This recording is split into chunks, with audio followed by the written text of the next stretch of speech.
easy.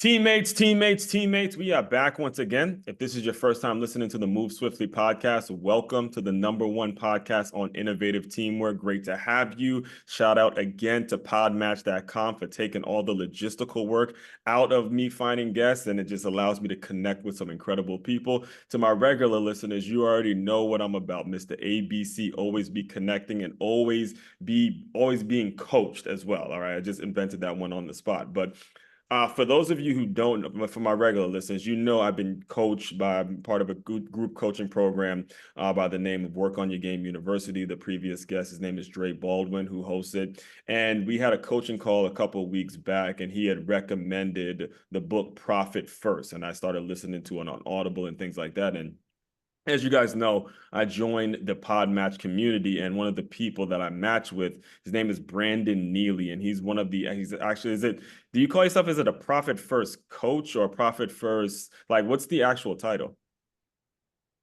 I'm a profit first coach. I'm not a bookkeeper Right. or any of that. I think that, yeah, I would say I'm a profit first coach, Yeah, Profit First. understanding how that works. Yeah, Yeah. and I thought it was really interesting in regards to, because a lot of you regular listeners know I talk a lot about the importance of reading and applying the things you read. It's one thing to actually read a book, but it's a completely different thing to actually apply it and change the things that happen in your life. So you, Brandon, you and your wife had a coffee shop. Now you're running a company named Wealth Wisdom Financial and all that kind of stuff. So with all that, I want to kind of just introduce you, allow you to talk a little bit about your background a little bit, and we'll kind of kick it off from there, man. Cool. I'm ready to rock and roll. So, I love the idea of profit first. I wish I would have had that Mhm. whenever we had our former business. One of the things that I remember, like literally listening to a podcast with Mike Mhm. McAllowitz on it, and they were offering the book for free if I write a review. And I was like, ooh, if I write a review, Mhm. I can get a free book, and that'll save on Christmas too, because then Yeah, I remember you talking about as that. I write this book, it'll be easy. Mhm. Um, and so I wrote that, and she loved it.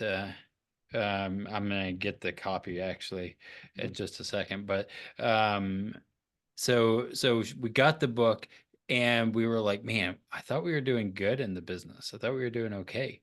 But Right. we learned that we weren't actually paying ourselves in that coffee shop world, and as well as we should have. And so we did all the finances right, we thought, but then moving into using that system just changed my life. And then ultimately, because of Profit First and some other things, that it said, hey, we should transition out of the coffee world and into something else. And now we're in finance of all things. So one of the things, and just to kind of give a long and short end of what the Profit First is all about to the listeners, the thing I did, and I just recently finished listening to the book on Audible, is even before I finished the book, I actually went to Wells Fargo and created a brand new, and I did actually a whole video on this. I went to Wells Mhm. Fargo, I created a brand new account that says profit, and every 2 weeks, because I do still teach, every 2 weeks, a portion of my money goes right into that profit, and I discipline myself. No matter what goes out, I'm not touching it. I don't want to look at it. I just want to make sure it goes in, Mhm. goes in. And one of the things that I was listening to you and Mike McAllowitz talk on a previous interview is like, when you start seeing things growing, all right, it's more of a Mhm. mindset thing. You start seeing your money growing. That is just kind of a mental thing that now you start to know how to approach business and pay yourself first. So I want to make sure I kind of get this on record. What was your motivation when you guys started that coffee shop? Because I know for a fact, like, you get a Starbucks, you get people that start coffee shops. It's not necessarily to sell coffee, but it's to build those business relationships Yeah. for people to come in and have some sort of a place, some entrepreneurs and stuff like that. So how was that transition into, you guys doing what you were doing before, and then now you're helping people with their finances? So kind of talk a little bit about Yeah. that. Yeah. So it's kind of weird, right? I mean, I really am an activist. And so we learned that coffee was the second most widely traded commodity in the world. I Americans' purposely, number one not to cut concern. you off, but I purposely went and got me a cup before we started recording this. Purposely And so. I'm drinking from my old coffee shop mug, actually. So, Yeah. you know, and so it is a place that we don't realize we drink it. It has impacted our whole world, the Ottoman Empire, all of that stuff. And so we learned about this, and we said somebody needs to make a difference for people in those countries. Like we Mhm. can't just consume and not pay them.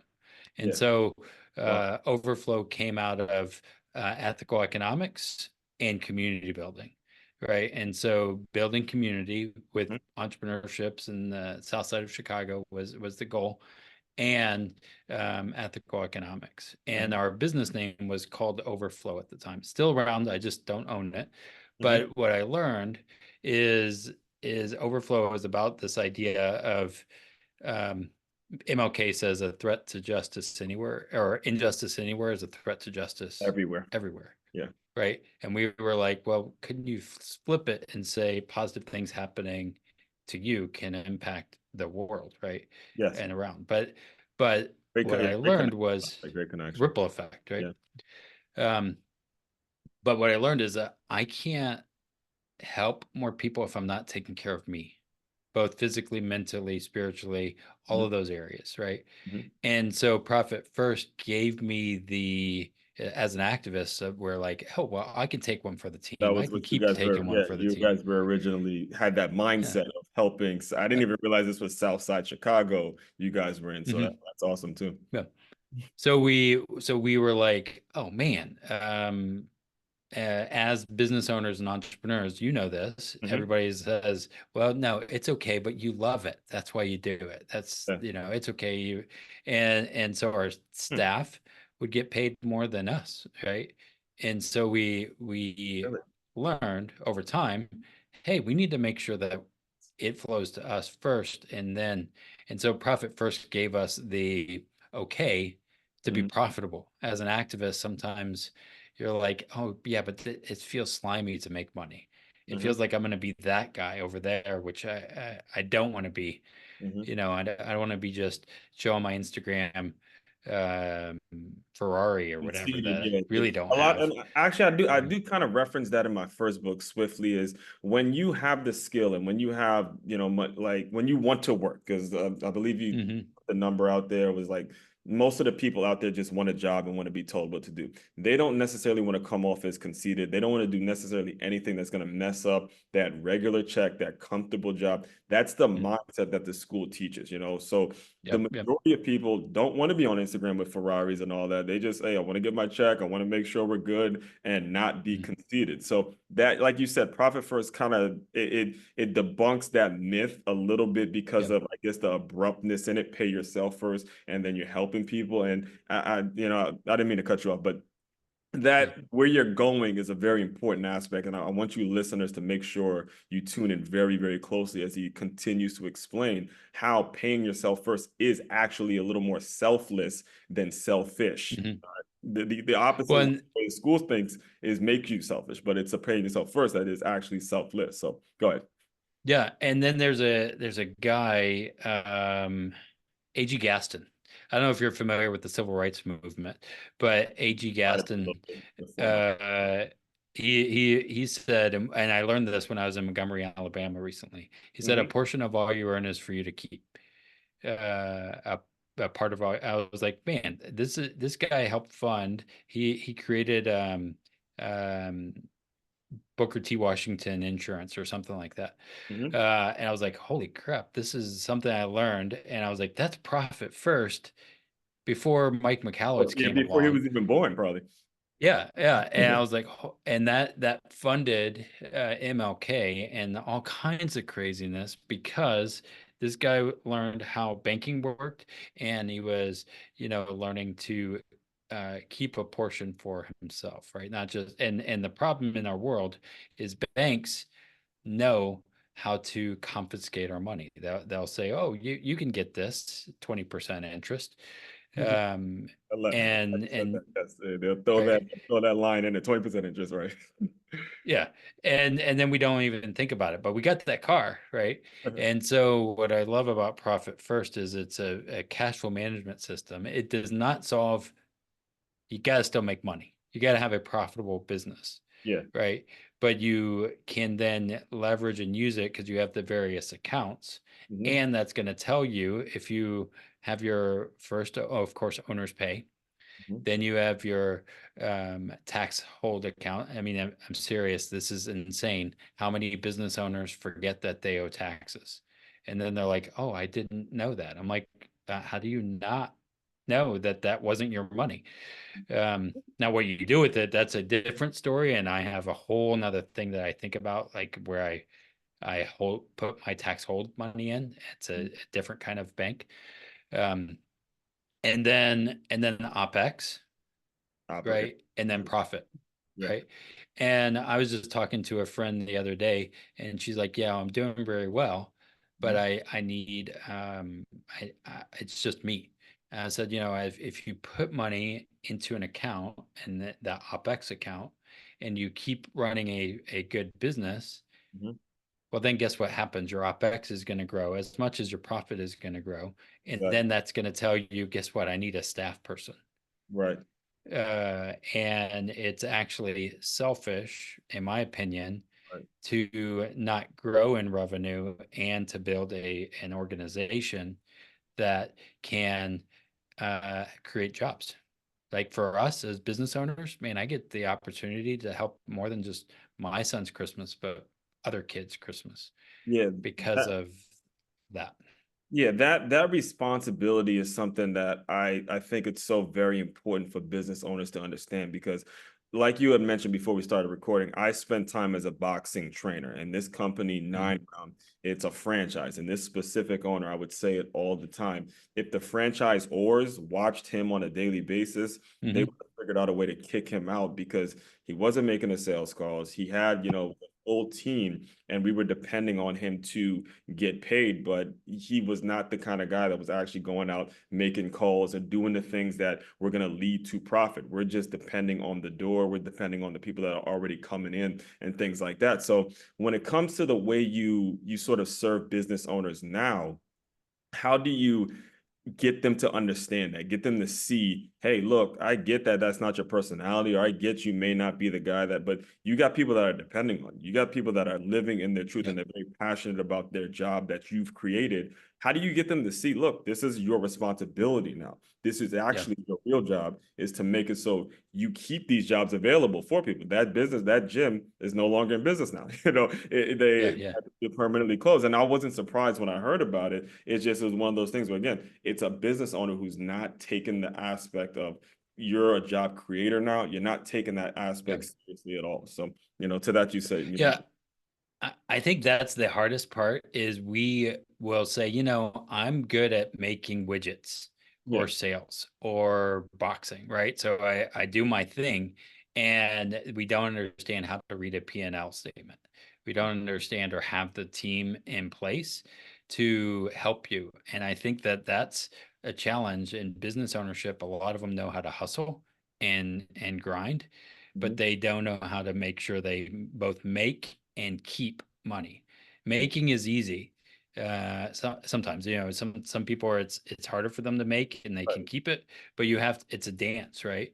Yeah. And so understanding how to read those things, maybe you have a coach that helps in the financial world, a fractional CFO, Mhm. but too many people have delegated their money things and say it's too confusing. I'm just going to let somebody else do it. Exactly. And this is in our business world, Mhm. finance world, everywhere we say, well, that's too confusing. Let me just put it in a 401k and don't worry about it. And I'm like, if you don't have a plan, someone else has a plan for your money. Right. And so understanding the flow, it is as a business owner, your job Mhm. to at least maybe you're not a bookkeeper, whatever, but your job is to understand what's happening on the high level. Right. Now, kind of educate people a little bit on that. When you say 401k, the previous owner that I spoke about, he actually took his 401k to buy this business. So I haven't spoken to him. Hmm. Only Yeah. imagine. Yeah. He lost the business now. It's probably I don't even want to think about how bad it's gotten for him. But I've also heard people who are not able to even get their 401k anymore. This was after COVID, and just kind of talking to other Yep. people, not even able to get it anymore, and their retirement plans are completely screwed up. They've been at this company for years. They were planning on retiring. Now they can't get the 401k. It wasn't as much. So speak to people a little bit of when they're in a situation where they're being enticed or they think that a 401k is going to just kind of solve all of their problems and stuff like that. Can you talk a little bit about that? Yeah. Well, it depends on the client, and that I could go on forever because I'm in the bank and yourself infinite banking world, which is properly designed life insurance. Mhm. And Yeah, that's no, kind of actually, one of I the have a banks ton of questions banks. about that, man. By the way, Yeah. that's an Yeah. awesome. I one of my banks happens to be my policy, right? Yeah. And what I think is important in asking this, and this is why I wrote my book, Five Smooth Stones is the book behind me. Mhm. We wrote that book because most people are just told, get a job, put into your 401k because it's free money. Don't Mhm. worry about it. It'll be fine. And they haven't ever asked themselves questions like, what do I want to be when I grow up? I don't know. Things, where do I want my business to be in 5 years? And if we're putting into other people's businesses, that's kind of what we do with a 401k Yeah. and hope that it's going to be okay. And then we give up control to somebody else, right? Because I don't know what the market's going to do. I don't know what's going to happen. You don't look like you're close to 60, Mhm. right? So if you're like 30 and you have to wait till you're 60 to access your money without penalty, that's 30 years Yeah. of giving up control to somebody else. Right. So for me, I'm a business owner. I like control Mhm. and I want to have access. Access and control as a business owner is really, really important Mhm. because as you alluded to, crap happens. There was a whole thing called COVID that happened. And I've guess had it. what? Right. um, I was able to access my policy Mhm. to be able to get through that. And that's when I learned about, like, as far as moving into profit first, saying, Mhm. man, most businesses are going to go under, or a lot of them, and because they didn't have a good plan. Then the banks came and said, you know what, we'll give you PPP money. Yeah, the That's PV. what happened. And they said, well, we'll give you all of this money and it'll keep us going. Then Right. guess what happens? A few years later, we have this whole thing called inflation. And I'm like, well, Exactly. it was going to happen. Did you see how much money we gave for free, Exactly. Right. theoretically? Anyway, but it's having the business owner understanding where money is flowing and how to have control. And so I could go off on 401ks, but I don't really No, you want you to do said too much. the right thing that everyone listening in has got to take away from your story, whether it's your story, whether it's profit first, whether it's everything I'm about. You got to control your finances. It is so important. One of my Hmm. favorite quotes by Jay-Z is, "I can't help the poor if I'm one of them." So I got rich Yep. and gave back to them. That's the win-win. You got to take control Yep. of the finances, even if it's just 1% of the profit, 1% of what you're making. Get it in your control so you see something going up and up and up. And you've kind of already alluded to what I really wanted to make sure we get on the record here is you actually have been able to create a policy in which, if I'm not mistaken, you can correct me if I'm wrong, in which you're able to, I believe you said you put a down payment on a house with your Yep. insurance policy and stuff like that. And I'm Yep. I'm in my car. I was on my way here in my car, like, what? So you mean to Yep. tell me this man has figured out a way to use the what you're gonna need, which is life insurance, and then figure out how to put a down payment on your house, and then also make it so your generations and generations and you're teaching generational wealth. So the floor is yours, man. I'm Yeah. really excited to hear about this, especially having a niece and nephew and being able to teach them about these things. So go ahead, man. Yeah. So here's the thing I think that most people, and Dave Ramsey will say all kinds of things against me, Yeah. but your greatest asset is you, not your house, Yeah. not other things, your 401k or any of that. Your greatest asset is you. What the market and Wall Street has said is, oh no, you are not. Let's not insure the greatest asset.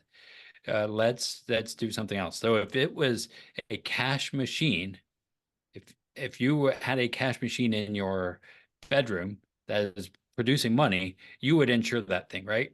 For Yeah. sure, 100%. You Mhm. would continue to insure that thing as long as it's around, Mhm. right? Mhm. For sure, Yes. 100%. Oh, I mean, Um, absolutely. I'll pay with but that's insured. It needs to be insured. Right. yes, because that's what's making you money, Mhm. right? You are your greatest asset. Life insurance is to protect widows and orphans. That's really what it's there for, right? Initially. And so we were told, oh, don't put into that, put into the market in the 70s, 80s when the whole, 401k thing. But having properly designed whole life, you have to make sure it's the right one. I don't do index universal life or any of that, but I use properly designed whole life that is on me and my wife, and Mhm. we have seven as a family now. But we used it to save. We are saving for as we had the coffee shop, we were saving into that policy. Now, Mhm. here's the thing: not everything in business goes up and to the right or Right. life, Right. right? So what sucked for me and why I sold the one of the reasons I sold the coffee shop is we had a flood in the business. But- The roof was off, Right. it rained, and the whole coffee shop flooded. Yes. Um, Right. Sucks whenever you get a phone call when you're on the treadmill and your staff is like, "Hey, you need to come in. The store's falling apart." Sorry to hear And you're that. like, "Yeah, whatever. You're It's not." when you get But tilted and yeah, small, something small like that. No, that's yeah. So we went in and because of my life insurance policy, having access to capital, I was able to sell my business and not close it, mm, right? Sell it, not close it. That's a big difference, yeah. right? Um, and I was able to then use that because as the founder of Infinite Banking says, is don't steal the peas from your own grocery store. So I'm always thinking about flow of money Right. going in and out, right? And I used that same policy to do a down payment on my house right before COVID happened, actually. Wow. Actually, I bought my house in Ohio, March 13th of 2020. Do you Right. remember that day? What Uh, was the day? March 13th, Yeah, I do. I remember 2020. that. It was that actually was that the day That Kobe? was Was that that was the the day. that was the day That was Kobe? the day that the world shut down. It was a We Friday. had officially shut down, and we were grieving for. No, what happened was, yeah, because I was we were grieving from the Kobe situation, Kobe Bryant, and then Yep. world officially. So yeah, now it's coming back. It's coming back, man. Please just Yeah. go too far because that Yeah. those were some rough And times. I literally was closing on a house saying, is this the right time to buy or the wrong time to All buy? right, I have no idea. Apparently it was the best time to it buy. actually was the best. Um, Right. yeah, we did not know. Hindsight is 2020. Mhm. Um, and at the same time, so I bought the house and then we are still running our firm here. We've been doing that. We actually used one of our other policies to buy our office condo. The office I'm in right now, I used my cash value to buy my office, Mhm. and my office is now, so I own the policy. My business um, is so I let me go back. I own the policy, I own the office, and my business is paying me rent, right? Right. And so then I'm thinking about taxes as well. But it's because I have control of my money Right. and I'm just happen to use a policy life insurance to be my own line of credit, right? It's kind of like instead of a HELOC, home equity line of credit, I'm a HELOC personally. I am the home, right? Anyway, I said a whole lot there. So I combined that with profit first in that one of my bank accounts may happen to be, sorry, throwing signs. Um, I thought that was part of the. may Yeah, I thought that was actually. I was like, man, did I do that? That was pretty cool. uh, it may happen to be a policy, right? A life insurance policy happens to be one of my banks that I have access to. So allow me to kind of put you in the shoes of like someone like myself. So I still teach and I get my Hmm. insurance through the school and all that stuff. It's life insurance. And then I also just actually recently started doing investments with Primerica, which is mutual funds. when it comes to the question of the type of life insurance that I should consider or the kind of questions I should be asking, I believe you used the term whole versus another type of term. What should we be asking to make sure we're not being screwed out of a deal or make sure we're having control of our situation? Because we get approached by a Yeah. lot that say, hey, And we, I would say Primerica, no offense to them, but it's buy term, invest the rest. That if you go into his history of what they did back in the day, so their language would be, oh yeah, buy term, invest the rest. And a lot of times what we are learning or told is just what we've regurgitated from somebody else. The primary consultant will say the same thing that he heard from somebody else who heard from somebody else, that's what he, right? And so learning how to think about money one first and foremost, okay. right? Right. And so what I like to think about is making sure you have an educator on your team when it comes to money. Mhm. For us, I'm a safe money guy, right? Right. I want to build your stable foundation, right? Mhm. And then what I like is, of course, if you have a job that is paying for as part of the benefits, Mhm. life insurance, that's great. But if I know that I need to be saving and I should be saving 30% of my income, I should be living within my means, right? So remember the profit first is having the different bank accounts, Yes. right? Well, I then go into personal and I say what I should be doing is doing it what I call the 10-10-10 savings rule. Mhm. Savings is not investing. Putting in your 401k is an investment, not a savings, Mhm. right? Right. Um, and so I save 10% for long term, 10% for medium term, and 10% for short term. And Right. then if I'm a church person, I might tithe 10%, Right. right? And I live off of 60. Got it. Never set a dollar amount because I don't know. As I'm a business owner, hopefully my percentages go up, Percentages go right? up. The percentages go up. Right. Yeah. Right. But then I save into a life insurance policy. Mhm. And the way I kind of think about it is I am saving for me in the future, old me, Mhm. right? A lot of times people don't think about themselves in the future. They just like, it'll be one day that Right. guy will figure it out. Mhm. But I'm saving for old me, and then old me, this is where it gets like all meta, um, gives young me a loan to buy a house, Makes right? sense. I'm giving, and so I'm two parties in essence. Mhm. I'm giving myself a loan, and then young me pays old me back. Maybe I do that, remember, 10% towards short term. It goes Mhm. back into the policy for the next thing, right? Yeah. So I'm always playing that game of money in, money out. Exactly. How do I best leverage to create more wealth? All the while, my son, who's 6 now, Right. if I use this and I die, well, man, I have a loan outstanding. I'm just going to subtract that from the death benefit, and he's Exactly. still going to be well. Right. Again, it's gonna keep going back to my previous point where it's about being selfless and actually giving a shit about your younger people and not being selfish. And that leads me to one of the main thing or kind of the final talking point. I want to be very respectful of your time is, can you kind of speak on how you and your wife, well, I mean, one of the things that I know myself included, when it comes to business ownership, it's hard to figure out this relationship thing, man. It's hard to figure out, Mhm. if we're gonna meet someone that's really supportive of the business, is she gonna be someone that's there for the family, and then how are we gonna build a home? Because the money isn't guaranteed. It's not like we're gonna get paid every 2 weeks, and you got to be like a ride or die Yep. and figure it out. Can you kind of speak on how she's played a role in your mindset in terms of, all right, we're going to do this for the house. We're going to be responsible. We're not going to live outside of our means, and we're going to keep paying Yep. ourselves and all that. So I'll kind of give you the floor a little bit to speak on how important that aspect is, because a lot of business owners, they get that wrong as well. I know a ton of you guys listening and that get that piece completely wrong.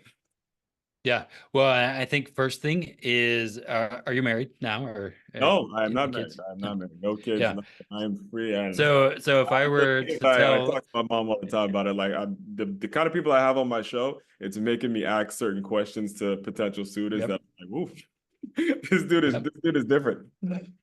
So the main thing I would say is you have to 100% have conversations about money. Don't just and date night, and just like you would block time with a business partner, do Yeah. that on your marriage.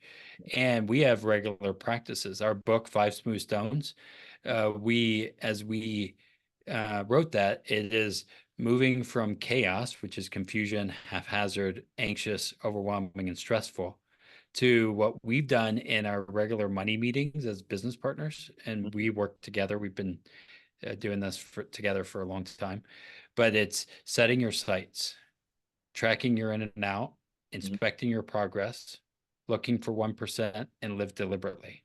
Now, Mhm. this can be about money, Yeah. or it can be about, what kind of dad do I want to be, right? Set your sights, track, inspect, look, and live deliberately. The problem is most people are sleepwalking in life and in their business, right? And having those regular conversations quarterly and put it in there. And then often what we do is we have our budget, which I know people hate the word budget because that's restrictive, but yet our budget is very freeing for us because I have a in remember I have the bucket ideas, right? I have mad money, that I call my money I can blow on whatever the heck I want within Mhm. reason, right? um and I have a lot of money there that we can use, and she can't tell me I can or cannot use it, right? And that same for her. Right. um so we've now, as we run our profit Mhm. from Profit First, right? Well, then it goes into the mad money accounts because we still do percentages. Right. Uh, and it just happens to sit into a life insurance policy. So having those conversations, and if a girl won't, or if a spouse won't have those conversations, then we need to make some changes. And that's usually the biggest reason for divorce or breakups or failures in business Mhm. is money, That's it. right? That's it. Like Um, 1000%. I yeah, can't, you can't do what you just explained if you are dating so many different women. You're not even having straight what you told this one. You took this one out and you're paying yep, money for this one, you're buying this one clothes. You can't do, you need to focus. All right. So much of it. And I love that you alluded to it earlier, where some people have the ability to go grab cash and all that. Getting cash is not a difficult thing for them, but it's the keeping the money because your personal life is so out of whack that you don't know how to focus it and keep it in and make it so it's keep recycling and yep. recycling, recycling. So these things are incredibly, incredibly, incredibly important. And I do want to ask. And on the same time, I do want to say, if you're a business owner and let's say your spouse is a W-2 and they love what they do, Yes. man, that is okay. That is awesome because having that guaranteed, theoretically, consistent income of working for the man or whoever is sometimes really, I mean, as a business owner, I'm like, man, I'd love to just work for somebody else sometimes. Yeah. And to be able to balance those and know, hey, this is their wheelhouse, this is mine.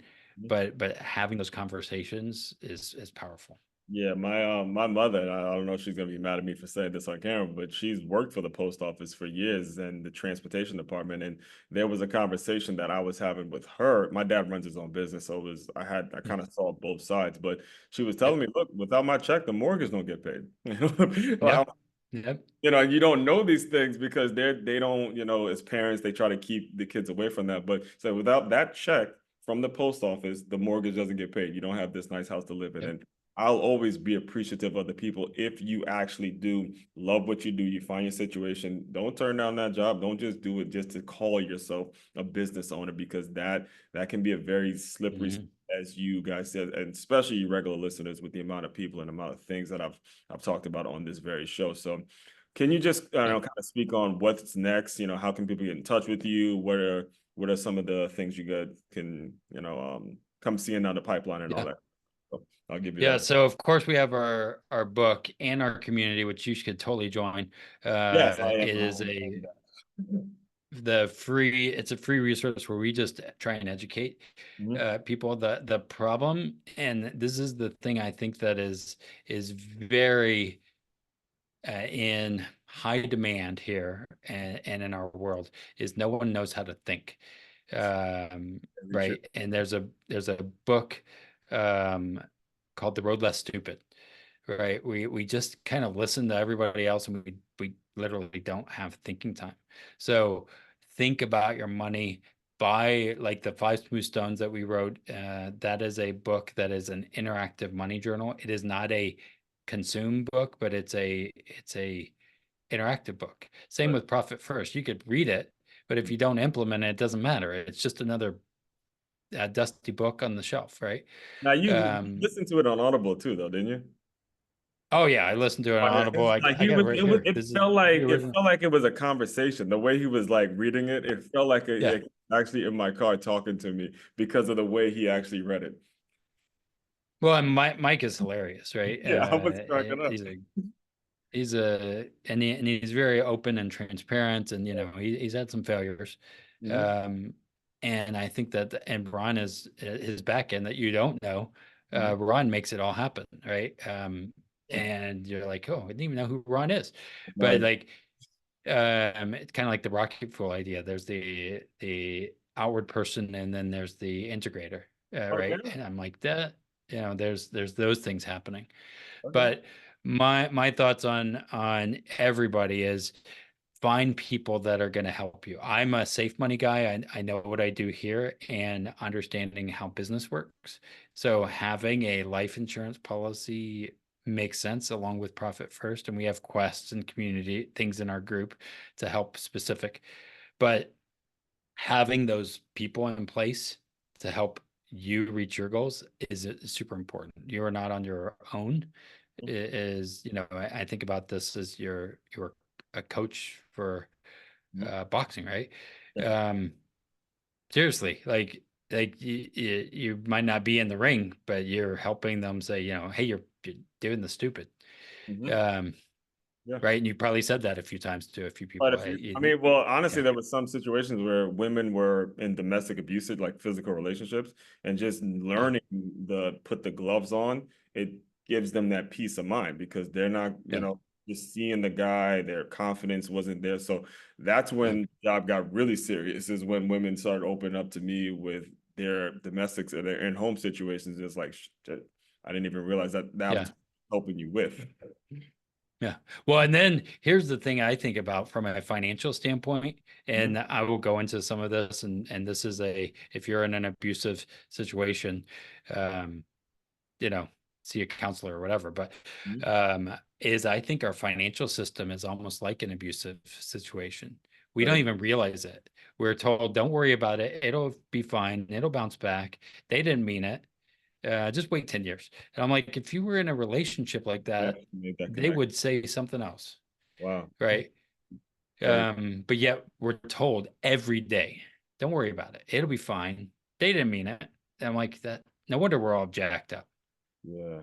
Man, I never even that there is a lot of similarities because there's a lot of women who make the excuse of staying with that person. And you're right, Hmm. in our financial lives and what we're being told, yep, we'll give you about there's a PP loan, there's a loan here, there's ways of getting it, but it's never there. And you're expecting something to come because you've been it's and I always make the comparison of high school football because I'm a football guy at Yeah. heart. And I Yeah. had a coach who we were playing like a string of weak teams. And he told us straight Yeah. up, look, I think we're getting worse. We've been playing air for the past 3 weeks, and I think you guys are actually getting worse. So we need to get your asses going, and we need to start, Yep. extending because this part of our schedule, these are weaker teams. We're about to get into the playoffs, and it's going to be a different set of teams. And that's what I would tell Yeah. every young college kid. That stuff you learn in school is great to go to school and all that, but when you get in the real world, it's dog eat dog. It is eat or be ate, and it's I Yeah. mean, you gotta come up with your fist up. That's one of the metaphors I loved when I was Yeah. really active with the boxing coaching too. Yeah. So And I could literally, I think about this and I could keep going on this for hours. Sorry. yes, But yeah, thinking about profit first, yeah, right? If we just got free money all of a sudden, is people are running businesses like they're drunken sailors, right? And they're like, holy, what, you don't even have a profitable business. But if you implement profit first and you're running a profitable business, Mhm. well, then that means you have a smaller bucket to do certain things. And you're like, let me make sure that makes sense. Mhm. Right. And then you'll do the 80-20 rule, the toothpaste thing, whatever he talks about. Right. And to be able to make sure you're making the right moves. But if you all of a sudden have everything and you're like, yeah, easy come, easy go, Mhm. well, you're not going to be a good player. Exactly. And I think that that's our problem is most people, again, we think we don't know how to think. And Mhm. then we're like, oh, well, just get a loan from the government or something. I'm like, maybe. Exactly. Right. Possibly. Anyway. So what's I'm not sure if you mentioned, but I'll give you a chance to mention again. What's the website and all that stuff for people? I know you have a podcast as well too. So Yeah. Yeah, if you go to Wealth Wisdom Financial, that's Wealth Wisdom Financial Podcast is our podcast. You'll have me and my wife talking and bantering back and forth. Then Mhm. you can go to wealthwisdomfp.com, wealthwisdomfp.com, financial partners. And then if you go wealthwisdomfp.com/shop, there's our Five Smooth Stones book. And if you want to do a call, our financial analysis are free, no obligation.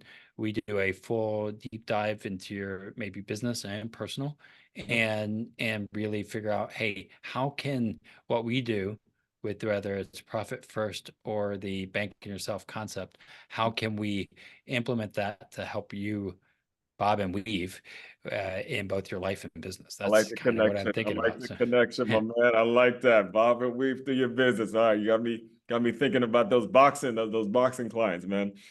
all All right. right. So, So you got to do.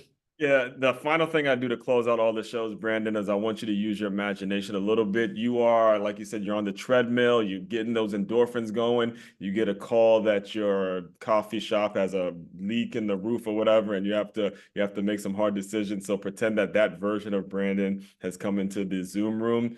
Give him some words of encouragement, and we'll officially close.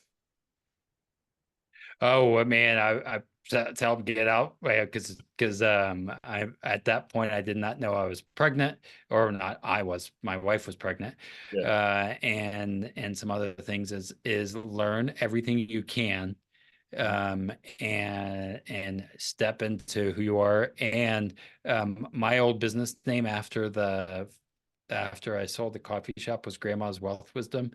Mm. What I think I should have done is say, dude, you actually have a lot more in you. You know what you're doing. You don't have to have somebody else's thing, but we did some amazing stuff back then. Own it is what I would say is own what you did and people don't be hesitant about sharing. And so I feel like I'm just now coming into that saying, no, actually we've been doing this 6 years. I know what the heck I'm talking about. Um, at that point, I'm like, I don't know. I only own a coffee shop, but I think that's I own what you've done. Yes, ownership and control. If you take anything away from everything we learned today, it's number one, ownership. Number two, you've got to control. You got to have some control over your finances and do not give people the power over you, especially your funding and how you eat and operate, because your family has got to be priority number one, not your Yep. ego, not what you put on Instagram and all that stuff. So with all that, fellow teammates, continue to move swiftly. We will talk more soon.